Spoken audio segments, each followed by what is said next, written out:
బహుజన బంధుకు ఓ సర్వాయి పాపన్న బారిగీసిన సింహాని ఓ సర్దారు పాపన్న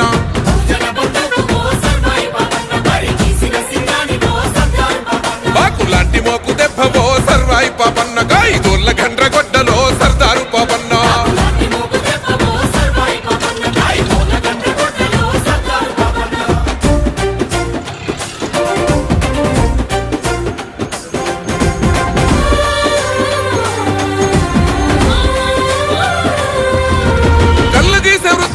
కత్తివై పుట్టినావు సర్వమ్మ గారాల కొడుకువై పెరిగినావు అక్షరాలు రాయకున్న లక్షణంగా బతికినావు అన్ని విద్యలందున ఆరితేరి నోడివయ్యా రాజాను బాహుడా ఆత్మగౌరవానివయ్య కైలాసపూర్ కోట సర్వాయి పాపన్న నీ పోరాట